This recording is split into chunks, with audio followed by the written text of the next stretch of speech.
Here is the day I am just proud of myself. আমার এত ভালোবাসার এবং সম্মানের একটা সুন্দর দিন আপনাদের সাথে আজকে শেয়ার করতে চলেছি।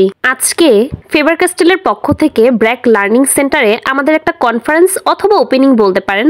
এত গুণীমানী ব্যক্তিদের মাঝে এসে যে এত সুন্দর একটা দিন কাটাতে পারবো, তাদের সাথে যে এভাবে আমি মিশে যেতে পারবো, সেটা আমি কখনোই কল্পনা করিনি। আসার সাথে সাথে তারা আমাদেরকে এত সুন্দর একটা ওয়েলকামিং করে, আর প্রবেশ করার পর ভিতরে যাদেরকে দেখতে পাচ্ছেন এরা হলো এক একটা স্কুলের টিচার। আমি হলাম বিবেকানন্দ বিদ্যানিকেতন স্কুলের টিচার। তবে এই প্রফেশনটাতে বা স্কুলে আসার সময় আমি কখনোই চিন্তা করিনি যে এত বড় বড় পর্যায়েও যে আমি যাওয়ার সুযোগ পাবো, কখনোই। আজকের ভিডিওটা সকল প্যারেন্টসদের জন্য, সকলের বাবা মায়ের জন্য আজকের ভিডিওটা। আপনাদের সকলেরই নিশ্চয়ই শিশু বা বাচ্চা আছে। আমি বলবো ভিডিওটা একটু মনোযোগ দিয়ে দেখবেন, কেননা অনেক কিছু জানার আছে। আজকে আমরা অনেক কিছু শিখেছি এই কনফারেন্স বা ওপেনিং থেকে। আমার সাথে ছিল আমার বন্ধু পিয়াস, মৌমিতা দি, বাপ্পি মিস, জয়া দি এবং আরো একজন স্যার। তবে বয়সে আমি আর পিয়াস সবচাইতে ছোট হলেও এখন আমরা সকলেই কলিগ। যখন শুনেছিলাম এই প্রোগ্রামটা সকাল 10টা থেকে বিকাল 5টা পর্যন্ত হবে, তখন ভাবছিলাম এতক্ষণ সময় কি করব বসে, কতটাই না বোরিং লাগবে। বাট আসার পর বুঝতে পারলাম বিষয়টা পুরোটাই উল্টা। এই পুরো 7টা ঘন্টায় আমার একবারও মনে হয়নি যে আমি কোনো আনপ্রোডাক্টিভ কাজ করছি বা এখানে কোনো অহেতুক কথা চলছে বা কখনো কোনো বোরিংনেস আমার মধ্যে কাজ করেনি। তার কারণ কি জানেন? এই মানুষটার জন্য, মিস্টার নজরুল হক স্যার, যিনি হলেন 2016 সালে রিটায়ার্ড প্রাপ্ত ঢাকা ইউনিভার্সিটির আইইআর এর প্রফেসর ছিলেন, যার বলা প্রতিটা কথা আমাদের বাস্তব জীবনে অনেক বেশি গুরুত্বপূর্ণ এবং প্রয়োজনীয়। এরপরই ছোট্ট একটা ট্রি ব্রেক ছিল, সেখানে ছিল চিকেন বান এবং চা। এবার আমি সকলের সামনে দাঁড়িয়ে কিছু কথা বলেছি, দেখুন তো ভুল আছে কিনা। সবথেকে ছোট মনে হয় আমি আজকে সবার মধ্যে। আসলে আমাদের জীবনের প্রতিটা পর্যায়ে শেখার আসলে কোনো শেষ নেই।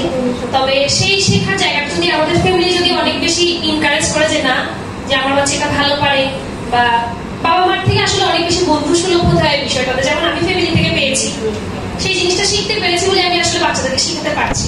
আমারও আসলে অনেক সময় আছে শেখার, বাট এই ক্ষুদ্র সময়ে আমি জীবনে যতটুকু ভালো শিখতে পেরেছি, আমি চাই সেই ততটুকুই বাচ্চাদের সাথে শেয়ার করে দিই।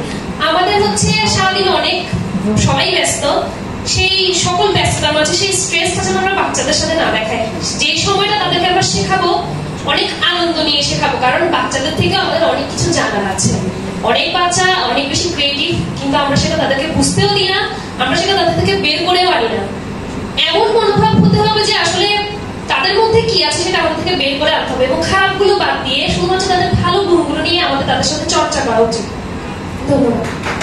যেহেতু এই পুরো প্রোগ্রামটা ফেবার ক্যাস্টেলের পক্ষ থেকে ছিল, তাই এখানে তাদের অনেক ধরনের প্রোডাক্ট ছিল। আমি বলবো একবার ব্যবহার করে দেখুন। আমার সকল স্টুডেন্টরা তাদের প্রোডাক্টই ব্যবহার করে। ফেবার ক্যাস্টেলের প্রতিটা কালার এত ভালো ম্যাট ফিনিশিং দেয়, এটা অ্যাজ এ টিচার না, অ্যাজ এ আর্টিস্ট আমার সাজেশন থাকবে ফেবার ক্যাস্টেলের জিনিস একবার ইউজ করে দেখুন। এরপরে শুরু হয়ে যায় আমাদেরকে দুপুরের লাঞ্চের পালা। অনেক সুন্দরভাবে সকল খাবার দাবার আমাদেরকে সাজিয়ে দেওয়া হয়েছিল। তারা এখানকার প্রতিটা খাবার এত মানসম্মত রেখেছিল যে প্রতিটা খাবার খেয়ে আপনার অনেক ভালো লাগবে। সকালে নাস্তা থেকে শুরু করে সন্ধ্যার নাস্তা এবং দুপুরের খাবার সকল কিছুই খুবই ভালো ছিল। এই খাবার খাওয়ার ফাঁকে আপনাদের বাবা মায়েদেরকে কিছু গুরুত্বপূর্ণ কথা বলি। আমি এখন স্টুডেন্ট, বয়সে অনেক ছোট, তবে বাবা মাদেরকে জ্ঞান দেওয়ার মতন শক্তি আমার নেই। তবে অ্যাজ এ টিচারের কাছ থেকে আমি আজকে যে জ্ঞানটুকু পেয়েছি, সেখান থেকে আপনাদেরকে কিছু বলার চেষ্টা করছি। কখনোই নিজেদের বাচ্চা কাচ্চার উপর চাপ দেবেন না। সবচাইতে গুরুত্বপূর্ণ কথা, কখনো কম্পেয়ার করবেন না। সে পারছে, তুমি পারছো না কেন? আর নিজের সন্তান কি চায় সেটাও একটু বোঝার চেষ্টা করবেন। হাতের 5টা আঙ্গুল যেমন সমান নয়, তেমনি সকল বাচ্চা কাচ্চা এক ধরনের হয় না। এক একজনের বোঝার ক্ষমতা এক এক রকম এবং সকলের ক্রিয়েটিভিটি আলাদা। তাই চাপ না দিয়ে বুঝে শুনে নিজের বাচ্চার জন্য কোনটা যথাযোগ্য হবে সেই স্টেপটাই তাকে ভবিষ্যতে নেওয়ার জন্য সাহায্য করুন।